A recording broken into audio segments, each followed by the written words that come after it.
Hello, everyone, and good evening. We welcome you to today's session on unlocking the power of phonics. It is our absolute pleasure to introduce today's speaker, Dr. Tripti Singh.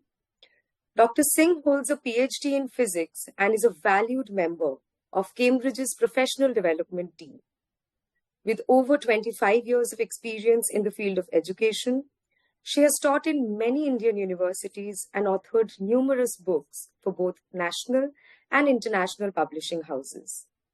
Her deep academic grounding, coupled with a passion for early years literacy, led her to develop letter play phonics, a multisensory, scientifically driven, systematic, and structured phonics program. This approach has proven to be both immensely effective and contemporary, empowering educators and learners across diverse settings.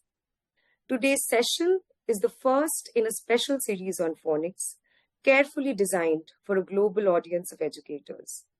We are certain you'll find today's session both engaging and enriching. We also have Bridget and Dr. Akash joining us today to interact with you all, which will happen a little towards the end of the session, so request you all to stay tuned. Speaking a little on Dr. Akash Raut's existence, education is at the core of his heart, with a dream to convert his passion for teaching into his profession, vocation, and mission. Dr. Akash started educating children in 2004 while he was still a student himself. In a true sense, Dr. Akash has over 19 years of experience working with learners across various age groups in schools, colleges, and universities. In parallel, he has offered capacity building programs for teachers and leaders, school consultancy, counseling, life coaching, and pastoral care services. In 2018, Dr. Akash founded a social initiative named Borderless Education to empower and enrich the education fraternity, for which he has received many accolades.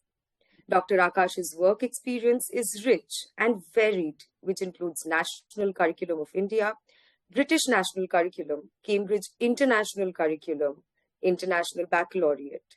He has served several schools and colleges under various titles, including principal with the Cambridge International IB School. Now coming to Bridget, who has joined us especially from Cambridge today. Senior Commissioning Editor based in Cambridge at Cambridge University Press and Assessment.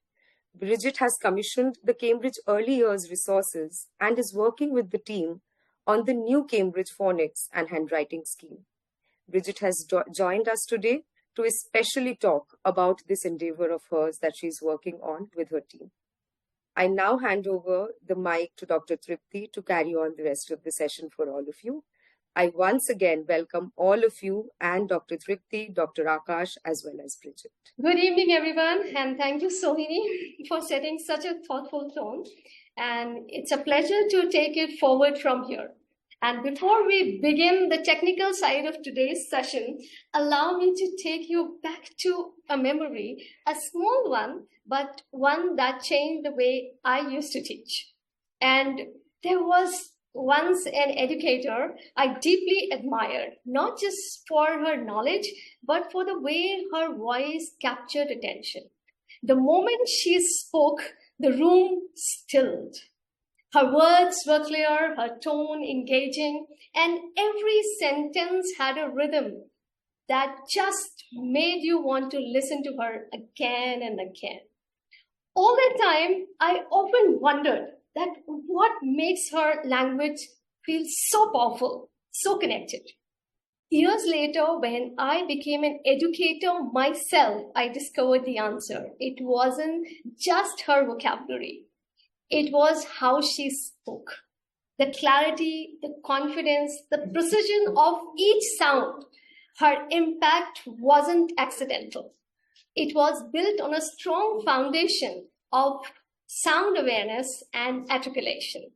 And that foundation, dear educators, is phonics. Phonics isn't just about learning to read. It's about building the ability to decode, to spell, and to speak with confidence and accuracy. And that's the journey we will begin today. But before we teach our students, we must take a note to reflect and refine our own skills. Because every great educator is first a committed learner. I'm sure you'll all agree with me. And definitely, phonics plays a significant role in accent neutralization, and it helps one speak more clearly without a strong regional or local accent. And as adults, we must become conscious of our local accents so that we do not unintentionally pass on incorrect pronunciation to our learners. And let's be honest, many of us were never formally trained in phonics, and that's okay. What matters is that we take corrective and preventive action now, so our learners get the best foundation possible. So let us unlearn and relearn and embody this spirit as we embark on our phonics journey together. So in today's session, we will understand why phonics is important for speech clarity, reading fluency, and writing accuracy. And then we will be practicing oral motor exercises to prepare the mouth for sound production. We will also be exploring the short vowel sounds using movement-based sensory-rich techniques. And we will also master consonant articulations through clear, structured cues. And we are going to begin the blending sounds into words with the vowel consonant, which we say VC, and if time permits, then CBC patterns as well. So this session is grounded in scientific understanding and how the brain processes sounds, how movement supports memory, and how a structured approach supports every learner. So let's not just teach sound, let's transform our learnings. Now, to acquire any language, be it English, Spanish, Hindi, or even Arabic, we must start with its most basic building block, and that is sound. And this is where phonics become absolutely pivotal. Now, without phonemic awareness, definitely an understanding of how sound connect with symbols, learners struggle to decode, encode, or even speak with clarity. So, all right, your audience. So here is a quick question because I'm only talking. I want to make the session a little interactive. And what do you usually do? Can you share the screen for the question? So here is a chat box challenge. So what do you usually do before asking children to start writing?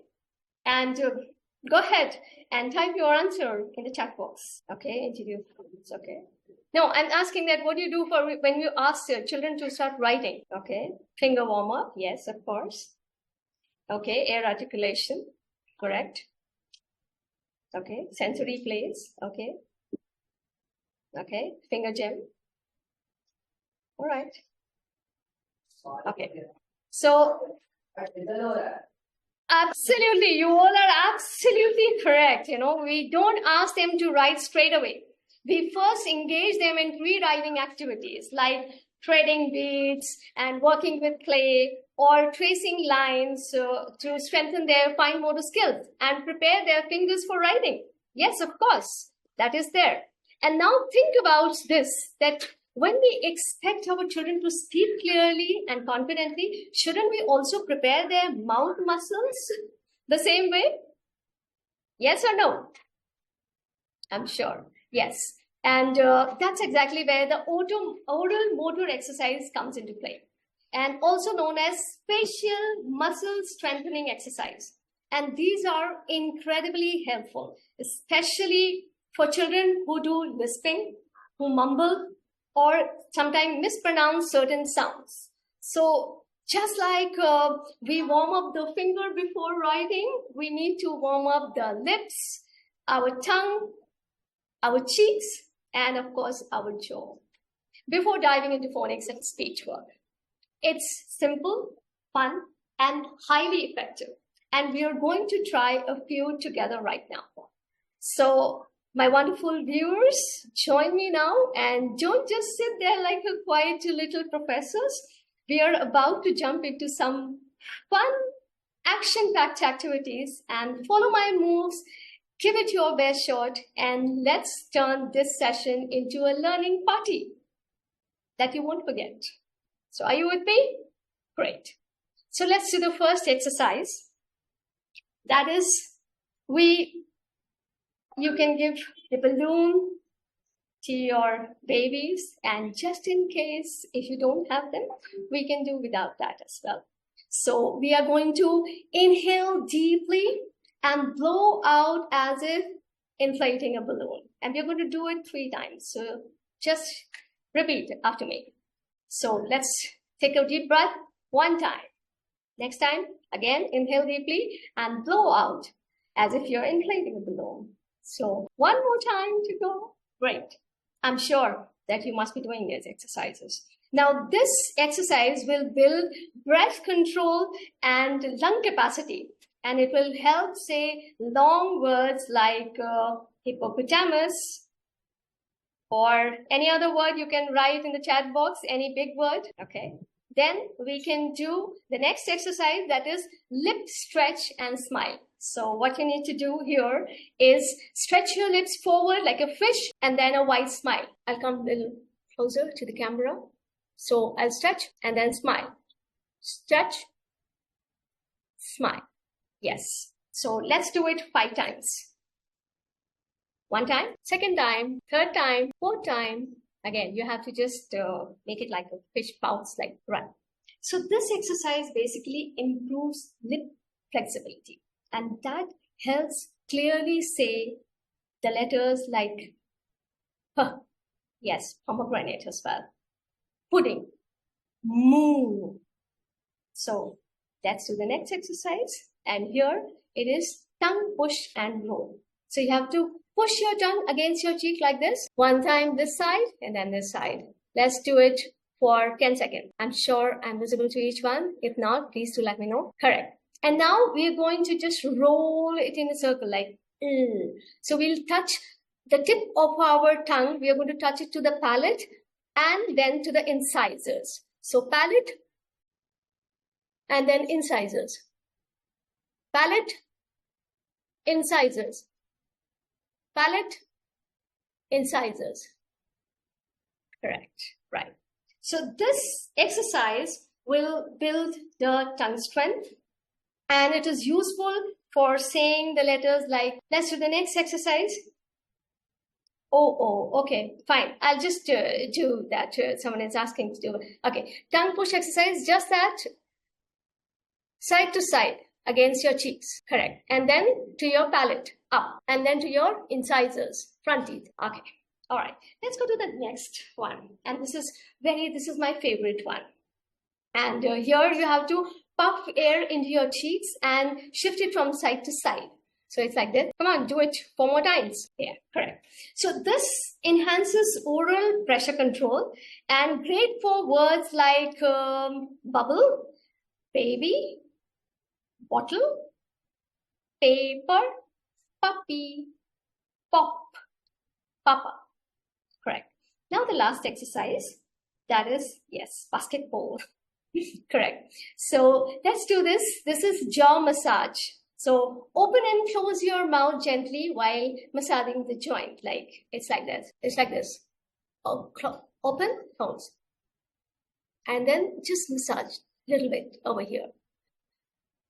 So this is to relax stiffness, and this will support fluid speech in words like banana, motorcycle, yes, puppets, watermelon, helicopter, caterpillar. Right. So now let's take this step further.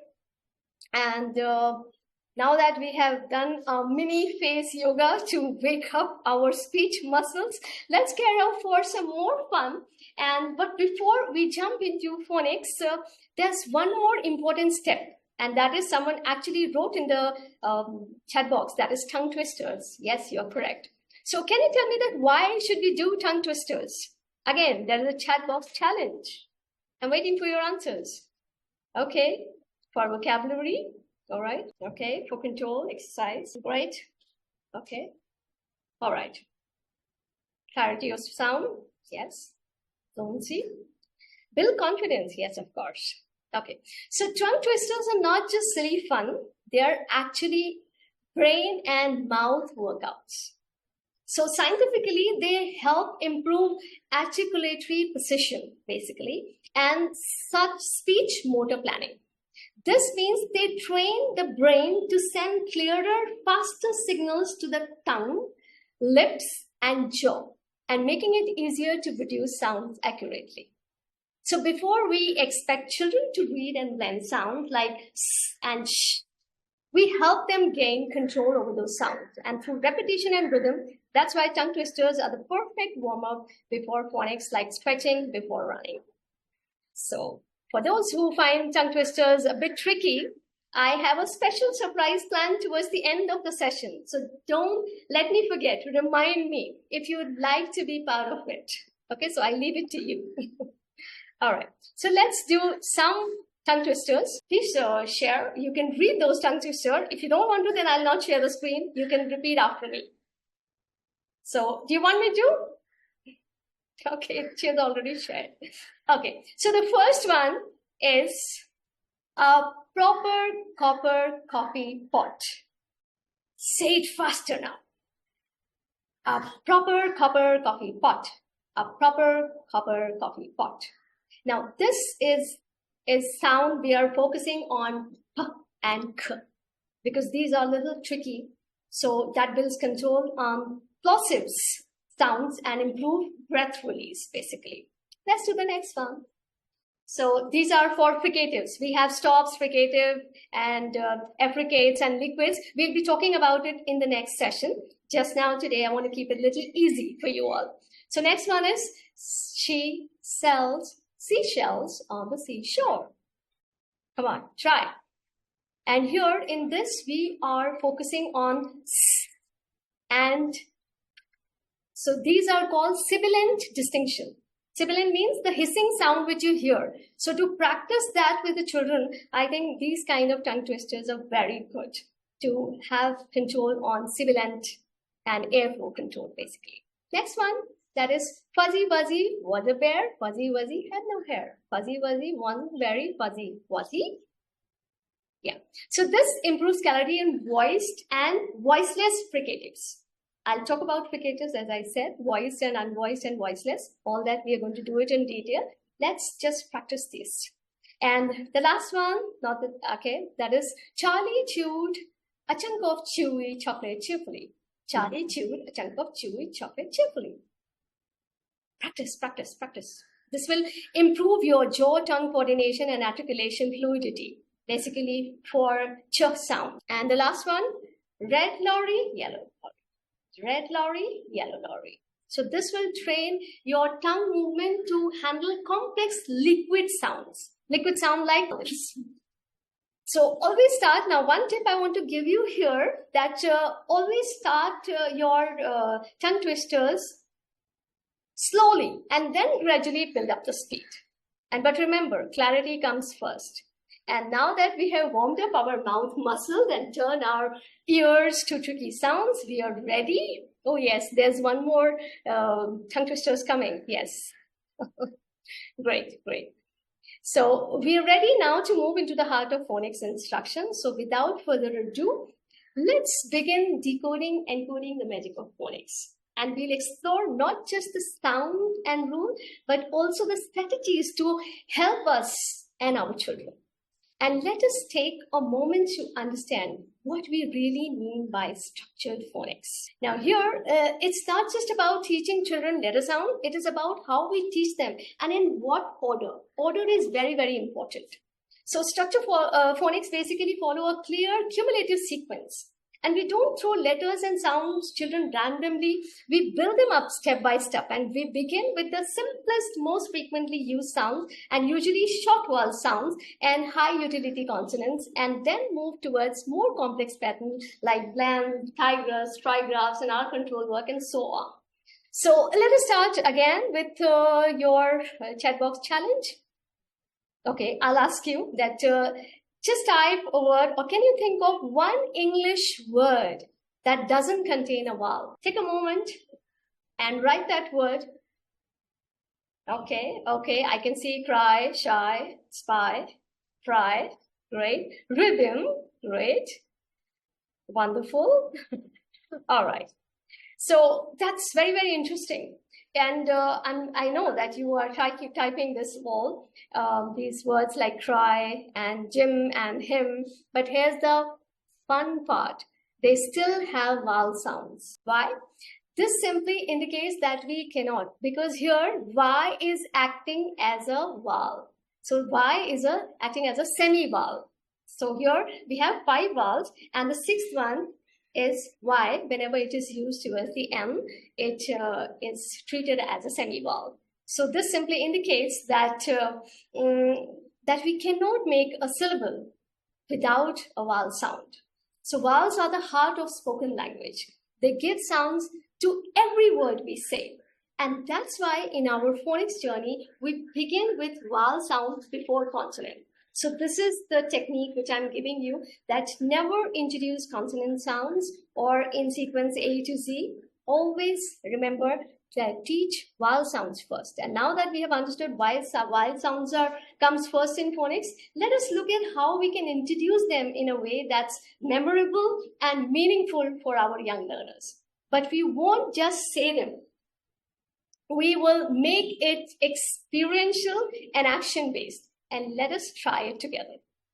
So, dear participants, please feel free to follow the actions along with me, and practicing together will help deepen the learning and make the experience more effective. So here I have something for you. So you can hold an apple, and if you do not have, then you can hold a make-believe apple like this. So here I have one. So hold an apple in your hand like this, and imagine it's very, very red, juicy, and you're about to take a big bite. Open your mouth wide like this. Perfect. That's the short A sound, like in apple, and an X. Now, why this action? Because the mouth shape helps lock in the phoneme physically and mentally by creating strong sound movement association, making it easier for children to recall and reproduce the sound accurately during reading and speaking. Yes, I will. So I'll take this, and you have to open your mouth wide open as if you're going to take a big bite. So this is like also when children connect sound to action and image, the brain retains it for a longer time. Yes, absolutely. Let's do the next one. Now imagine you're holding a delicate egg. You're trying to break it gently. So give me a gentle, cheeky half smile. See, like this. This cheek should go just a little above this. That's the sound. See, there's a difference between an Not a big one, just enough so your cheek lifts a little and say Great. That's the short E sound, like in egg, end, elbow, and elephant. So tell your students, just curve their lips like a shy smile. Just curve. That's it. It's a little tricky, but I'm sure if you're going to give instructions like this, they will get it. Now imagine a little inchworm is crawling on your hand. What would you do? You would shrug and flick it off. As you do it, we'll say, There's a small, it's sitting over here, and you have to shrug it off because it is going to create itchiness to you. So, yes. So here, you will say and that's the short I sound, like insect, ink, igloo. This physical reaction makes it very relatable for young learners, and turns phonics into fun and not fear. Okay. Now let's go to the next sound. Now imagine an orange. You can take the real one also, or you can take the make-believe one, whichever suits you. And now what you have to do, imagine an orange falling off a tree and you missed catching it. So you go, oh, and your lips make a perfect circle. Oh, oh. Say it with me. Oh, oh, like an orange, ox, octopus. Notice that the shape of your mouth, it teaches the muscle memory for correct pronunciation. Oh, oh. Now, imagine it is raining and you're trying to open an umbrella, but it's stuck. It's not opening. You push it with all your strength and you say, and finally it opens. So when you are using all your strength, you are actually saying the short U sound.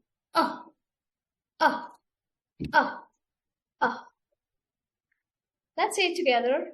Just like you're using all your power to open the stubborn umbrella, you can do it this way also. Now that we have explored each short vowel sound, let us take a moment to revise all 5 together and follow along. Repeat after me. And don't forget to keep practicing even after this session. So I'm going to just show you the apple and you have to do it. Yeah, what will be the action? Come on, correct. Second. What will be the action for this? Give a shy little smile and a gentle like you are cracking an egg carefully. And what will be the sound for this? Come on, tell me. Otherwise, it's going to come and bite you. Yeah, we say just like something is tickling you unexpectedly and you want to shrug it off. And how will you say this sound? Make a round mouth like you missed catching the orange. Oh, perfect round. And the last one, you're using all your might to open. You struggle to open and you say, right. So that's it. Now, when we incorporate kinesthetic movement, such as gesture or physical actions, we boost sound recall. The body and brain work together, reinforcing the connection between sound and meaning.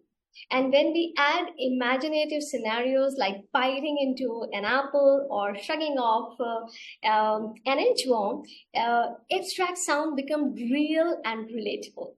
Children remember what they can feel, visualize, and act out.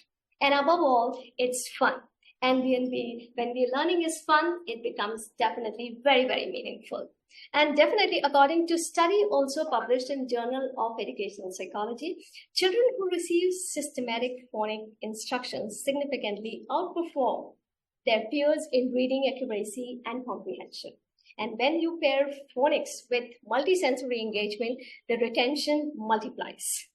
Even seasoned educators with over 17 years of classroom experience have shared that once they adopted this approach, children stopped decoding words letters by letters like at, and so on.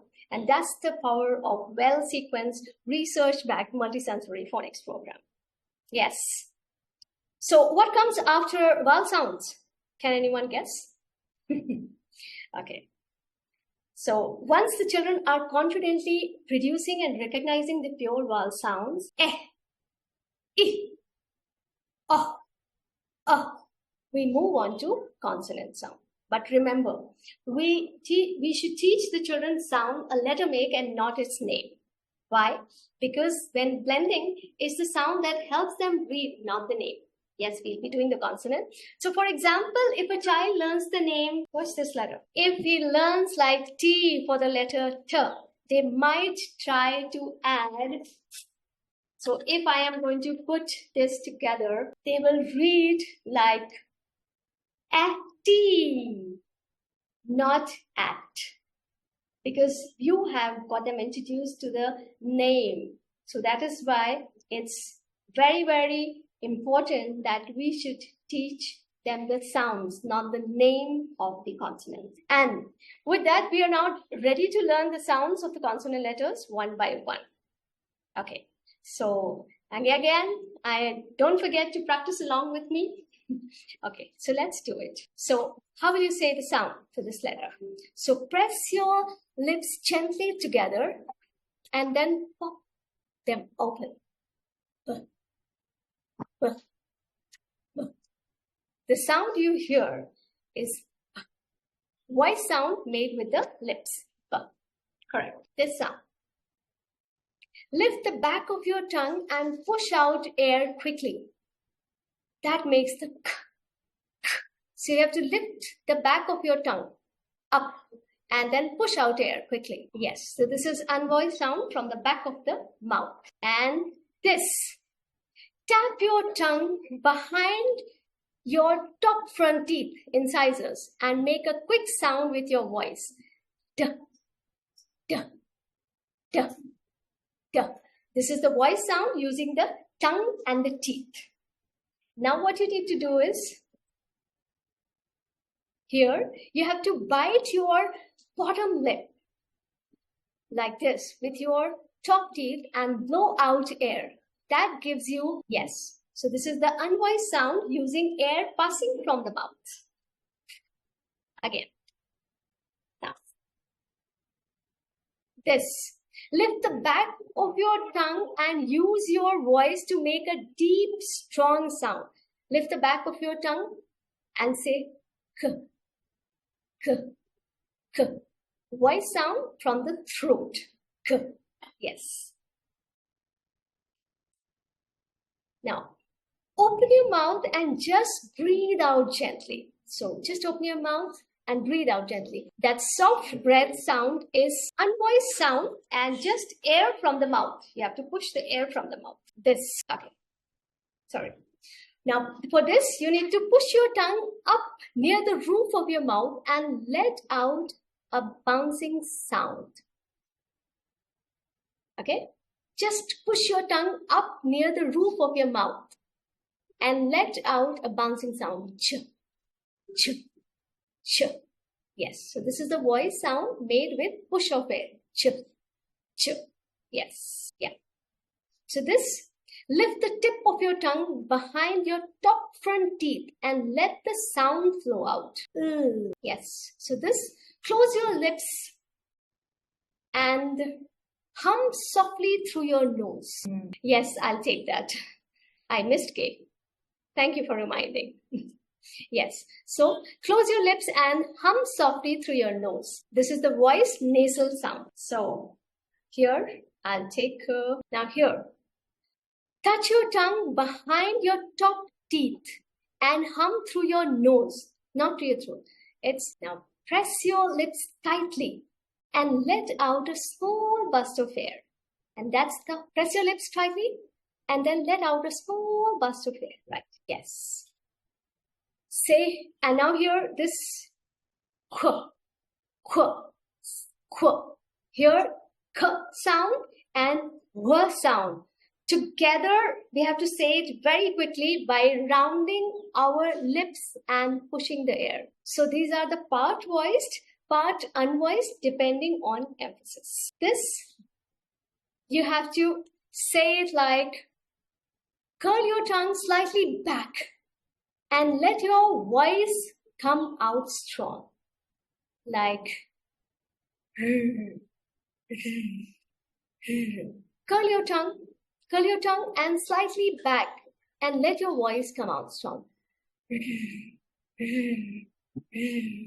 This is the voice sound from the mouth and with curled tongue. You have to curl your tongue. Right, okay. This is a sibilant. So put your tongue close to the roof of your mouth or the palate and then say, so put your tongue close to the roof of your mouth and blow air gently. This is the unvoiced hissing sound. I already did. Okay. So I'll just say that how you have to say the ch sound. Tap your tongue just behind your top teeth and let out a quick puff. And that makes, so you have to tap your tongue just behind your top teeth, and say, very good. This is the unvoiced sound from the tip of the tongue. Okay. Now we'll do this sound. Bite your bottom lip with your top teeth, that is incisors. So what you need to do, you need to bite your bottom lips with your top teeth and add little voice to it. So, as in vegetables. Correct. Okay. So for this, what you need to do, you need to round your lips like you're going to blow a bubble. And let the sound come from deep near the epiglottis. See, this is the epiglottis. Here. From here, the sound must come. And use your voice to say, wah, wah, wah, wah, wah. Correct. Yes. And this also, like two sounds. So say and s together very quickly, like in box. Correct. What you need to do, you need to just smile gently, slightly, and push the middle of your tongue up. This gives the y sound, like in yes, yes, yeah, yeah. So this is the voice sound from the front of the mouth. Correct. And as I told you that these are in two colors. Why? Because this is going to act as a semi-vowel and this is going to act as a consonant. And how many sounds does Y has? Can anyone answer this question? How many sounds? One sound, two sound, three, four. Okay, keep guessing. Okay, right. So now we have the last letter here. It's put your tongue near the roof of your mouth, and buzz with your voice. And that is like this. Okay. So somebody was asking me that if I could do the E sound once again. So it's like, watch, it's eh, eh, eh. Just the cheek has to go a little up. Eh, eh. That's it. Yes. Now that we have explored the short vowel sounds and learned how to produce consonant sounds with clarity and confidence, it is time to bring it all together. But in a way that's joyful, musical, and memorable for young learners and for you as well. And that brings us to one of my favorite parts, that is the phonics chant. So let's do that. Are you all ready? So you see, children don't just learn through logic or repetition. They thrive on rhythm, melody, and movement. So according to research in early childhood education, when learning is paired with music and action, memory retention increases dramatically. And it lights up multiple areas of the brain, depending on both recall and understanding. So that's why phonics chants are such a powerful tool. Yes, correct. So let's do that. I have it with me, but it's there on the screen. So let's do it from there. Are you all ready? Okay. So, amazing apple, amazing apple. Say it again. Amazing apple, amazing apple. Bouncing bunny, bouncing bunny. Bouncing bunny, bouncing bunny. Coughing cat, coughing cat. Drumming dog, drumming dog. Excited elephant, excited elephant. Again, remember. Okay. Funny fox, funny fox, funny fox, funny fox. Funny fox, funny fox, funny fox, funny fox. Giggling girl, giggling girl. Giggling girl, giggling girl. Hopping hen, hopping hen, hopping hen, hopping hen. Itchy insect, itchy insect, itchy insect, itchy insect, jumping jelly, jumping jelly. I don't have a jelly, so let me do this. Jumping jelly, jumping jelly, jumping jelly, jumping jelly, kicking kangaroo, kicking kangaroo. Kicking kangaroo, kicking kangaroo. Laughing lady, laughing lady. Laughing lady, laughing lady. Munching Mickey, munching mouse. Munching mouse, munching mouse. Now what? Noisy noise, noisy noise. Noisy noise, noisy noise. Odd octopus, odd octopus. Odd octopus, odd octopus. popping popcorn, popping popcorn, popping popcorn, popping popcorn, quarrelsome queen, quarrelsome queen, quack, quack, quack, quarrelsome queen, quack, quack, quack. And now there is running rabbit, running rabbit, running rabbit, running rabbit. Sizzling sausage, sizzling sausage, sizzling sausage, sizzling sausage. Ticking time, ticking time, ticking time, ticking time. Upset umbrella, because the umbrella was not opening, so umbrella has become very upset. So upset umbrella, vibrating van, wah, wah, wah, vibrating van, wah, wah, wah, whistling whale, wah, wah, wah, whistling whale, wah, wah, wah. Fix it, Rex, fix it, Rex, fix it, Rex, fix it, Rex. Yawning York, yeah. Yawning York, yeah. Now you can do it 2 times, that is zigzag zebra, or you can do zipping zipper. So whichever is comfortable, you're comfortable with your learners, you can do that, either of it. Zigzag zebra, or zipping zipper.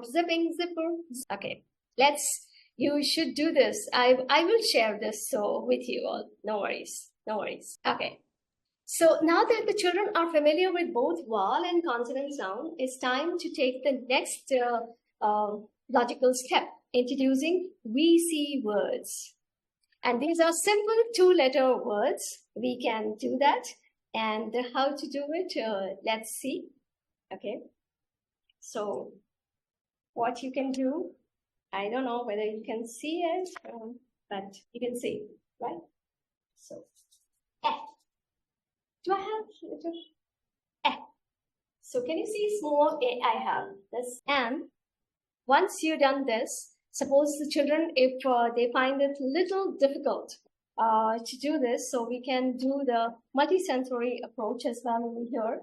That is, we can write here, together makes the sound. If your children find it difficult to blend, how you do it this way, that you can say, can you see? At. Or sometimes they find it difficult. So then what you can do, you can use this and you can place it like this. This is just a do, simple do. And then you can ask the child to press. Say,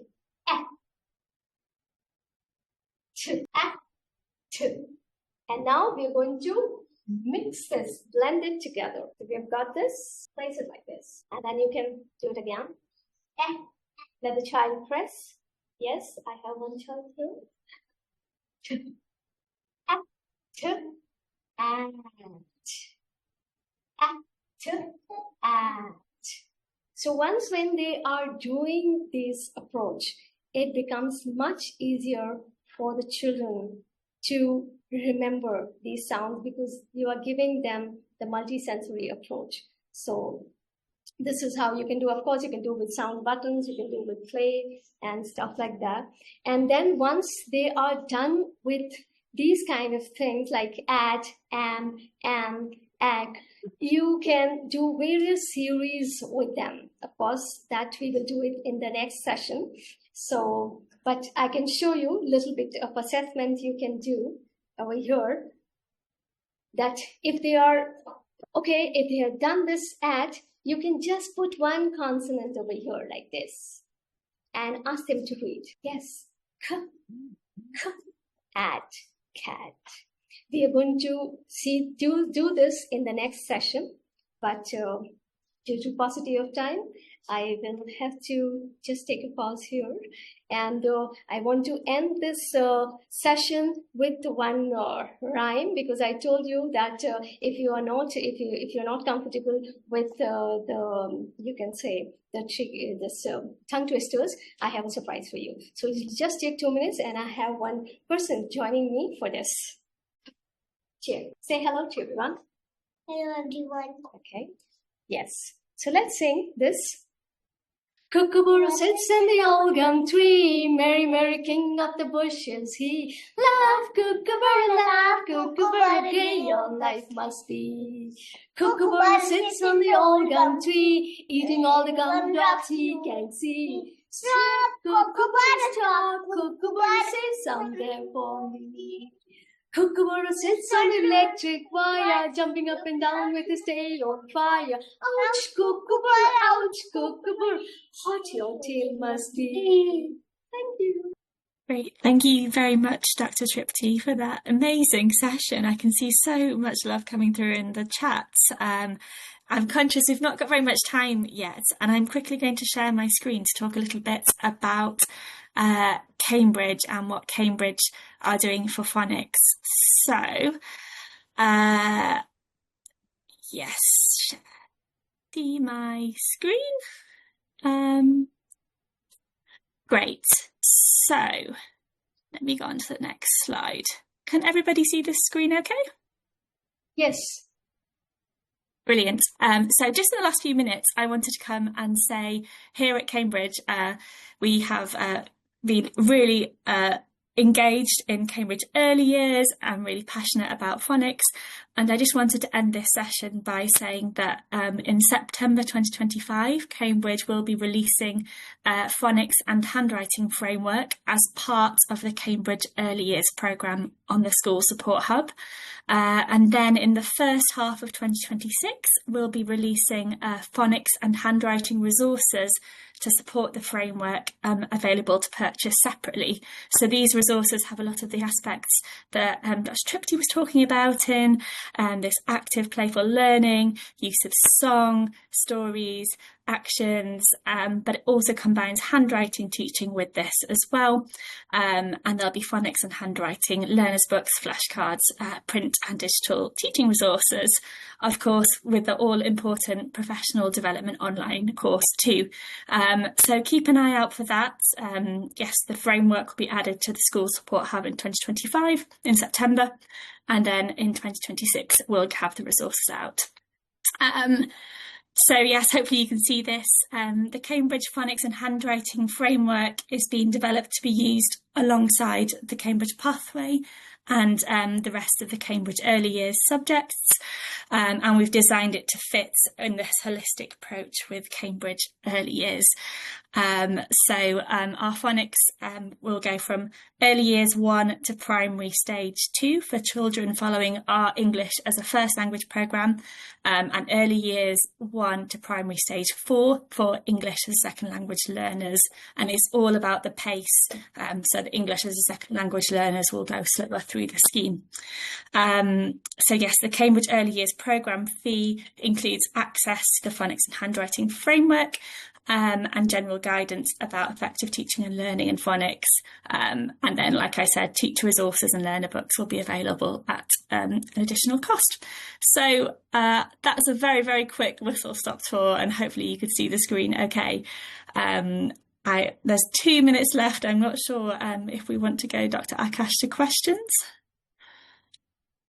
Yes, thank you, Dr. Tripti and Ms. Bridget for... So it's I would say the soft and the hard sound. So whenever C is followed by A or U or any consonant, it makes the hard sound, like cat.